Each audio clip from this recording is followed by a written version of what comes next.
गणपतीला ठेवा लाल फुल आणि दुसरे मोगऱ्याचे फुलं आहेत ना सगळ्या देवाला ठेवा.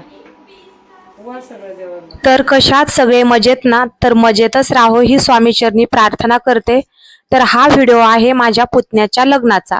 तर आम्ही गावी गेलो होतो त्यावेळेस आणि लग्नाचे बरेचसे व्हिडिओ लग्नाच्या पिरियड मधले गाण्याचे, सुवासनी बरेच काही मी चॅनलवर टाकलेले आहेत. तुम्ही चॅनलवर जाऊन चेक करा आणि नक्की पहा, नक्कीच तुम्हाला आवडतील. ह्या व्हिडिओला जरा उशीर झाला तर इथे जानई पूजन होतं, जानईच्या सुवासनी होत्या. तर जानई पूजन करतात त्याच दिवशी नवरदेव आमच्याकडे हळदीला जातो आणि नवरी काढले लोक नवरदेवाला हळदीला नेण्यासाठी येतात. मूळ त्याला म्हणतात, मूळ घेऊन येतात असं आमच्याकडे म्हणतात. तर इथे ते आलेले होते तर त्यांना पुरणपोळीचा स्वयंपाक करावा लागतो. नवरीलाही तिकडे पाटी म्हणतात, म्हणजे अशा प्रकारची पाटी द्यावी लागती. तिकडून पण येते आणि आमच्याकडून पण द्यावी लागते. म्हणजे 100, 151, 51 अशा छोट्या छोट्या पोळ्या आणि भजी, कोरडा शिदा वगैरे असतो त्यामध्ये. तर इथे बायका बोलवल्या होत्या ती पाटी सोडायला. तर इथे बायका जमल्या होत्या तर त्यांना हळद कुंकू लावायचं चाललं होतं. अजून काही येत होत्या तर मग थांबलो होतो. तर आजूबाजूच्या भाऊकीतल्या शेजारच्या सगळ्यांना बोलावं लागतं आणि सगळ्यांना मिळून मग ही पाटी सोडावी लागते आणि परत आपली पाटी बांधून मग ती नवरदेवाबरोबर हळदीला जाताना द्यायची असते. तर आलेले पाहुणे पुरणपोळीचा स्वयंपाक वगैरे केला होता, त्यांचं जेवण वगैरे झाले. आता ही नवरीकडून आलेली पाटी सोडणार आणि आमची पाटी परत याच्यातच भरणार आणि ती नवरीकडे पाठवणार आणि यानंतर लगेचच नवरदेव त्यांच्याकडे नवरीकडे हळदीला जाणार. आमच्याकडे नवरदेव नवरीकडे हळदीला जात असतो. नवरदेव नवरीकडे हळदीला जातो त्या दिवशी नवरदेव गावातल्या सगळ्या कुलदेवतेचं, गावदेवताचं दर्शन घेऊन येत असतो आणि मग त्याला तिकडे हळदीला पाठवत असतात. तर आता असा वाजत गाजत नवरदेव आम्ही हळदीला पाठवणार. तर पहा आता कशा पद्धतीने आमच्याकडे नवरदेव नवरीकडे हळदीला जातो आणि त्यावेळेला कसा रीतिरिवाज आहे तर पुढे व्हिडिओमध्ये पहा. नक्कीच तुम्हाला व्हिडिओ आवडेल, फक्त व्हिडिओ शेवटपर्यंत पहा. नवरी काढल्या लोकांबरोबर नवरदेवाला पुढे पाठवत असतात आणि त्यानंतर मग आमची आवरावरी झाल्यानंतर मग आमच्या घरचे लोक हळदीसाठी जात असतात. तर तुम्ही कंटिन्यू करा आणि याच्या पुढचेही लग्नाचा व्हिडिओही मी टाकणार आहे. त्यामुळे चॅनलला सबस्क्राईब केलं नसेल तर नक्की सबस्क्राईब करा, म्हणजे तुम्हाला माझे व्लॉग, नवीन व्हिडिओ नक्कीच आवडतील, पाहायला मिळतील. तर चॅनलला सबस्क्राईब करा, व्हिडिओला लाईक करा. तर व्हिडिओ कंटिन्यू करत राहा. धन्यवाद. इथे 5 बायकांनी हात लावून पाटी सोडावी लागते आणि ज्यांनी पहिली गाठ सोडली त्याला नाव घ्यावं लागतं.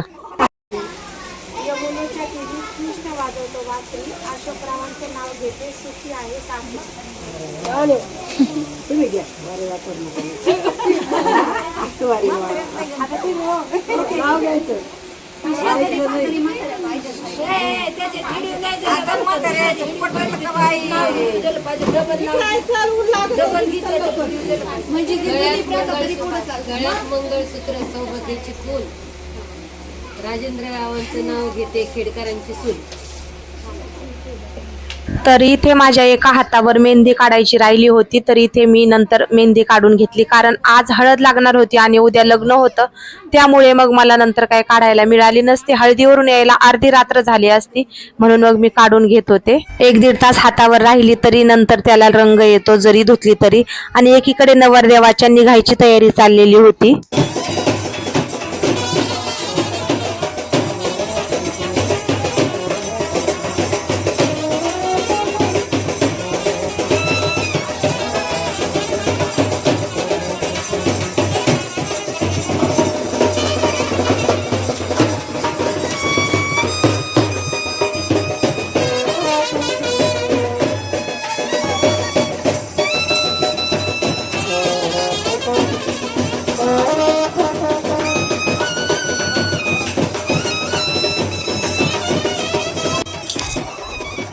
इथे आता नवरदेवाला ओवाळायसाठी ताट केलं आणि घरातल्या सगळ्यांनी नवरदेवाला ओवाळून घेतलं. कोणी पाहुणे, शेजारी वगैरे जे कोणी होते सगळ्यांनी एक एक करून नवरदेवाला ओवाळून घेतलं.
इथे ओवाळण्यामध्ये आणि फोटो काढण्यामध्ये शूटिंग करण्यामध्ये बराच वेळ गेला आणि शेजारी बाजारी भरपूर होते, त्यामुळे मग कसं सगळ्यांनाच द्यायला पाहिजे असा काही कार्यक्रम असल्यानंतर सगळ्यांनी त्यात सहभाग घेतला म्हणजे छान वाटतं. आणि इथे नंतर मग मी ओवाळून घेतलं, फोटो वगैरे काढले, मिस्टरांनाही बोलवलं.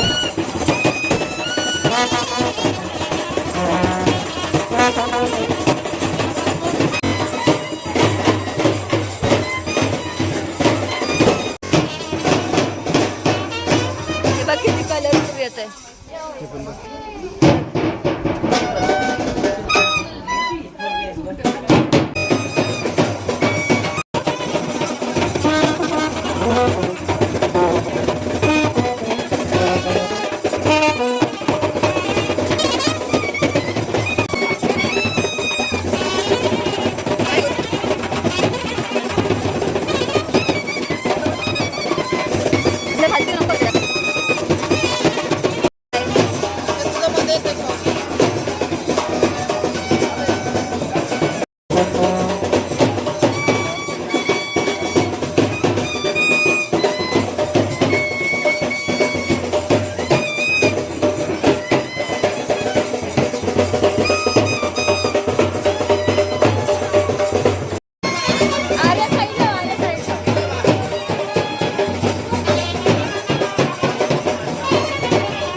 असं जायचं आता कुठे गेला.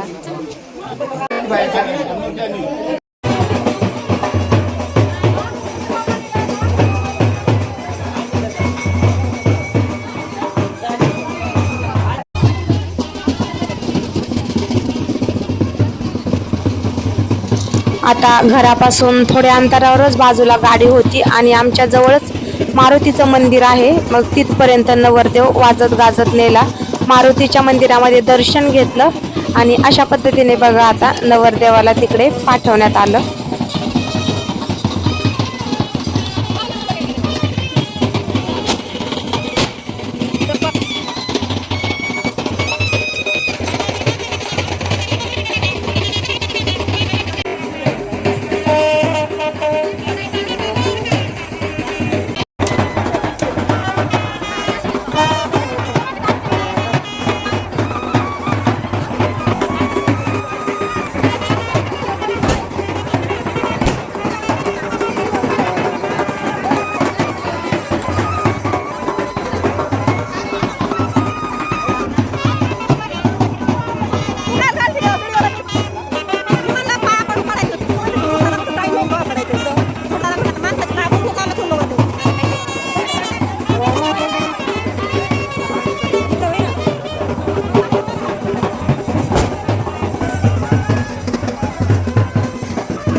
अशा पद्धतीने नवरीकडे नवरदेव हळदीसाठी पाठवण्यात आला आणि त्यानंतर मग पाठवून आम्ही पण जाणार होतो हळदीसाठी, कारण नवरीच्या तिकडेही थोडा रीतिरिवाज असतात. अगोदर नवरदेव गेल्यानंतर देवाच्या वगैरे पाया वगैरे पडतात आणि कार्यालयामध्ये जरी हळद असली तरी मग तिथे थोडंसं काही असतं ते करतात आणि नंतर हळदीला सुरुवात होते. तोपर्यंत नवरदेवाच्या इकडलेही लोक पोहोचलेले असतात, काही नातेवाईक पोहोचलेले असतात. तर आता मी पुढे हळदीचा व्हिडिओ टाकन, तर चॅनलला नक्की सबस्क्राईब करून ठेवा. धन्यवाद.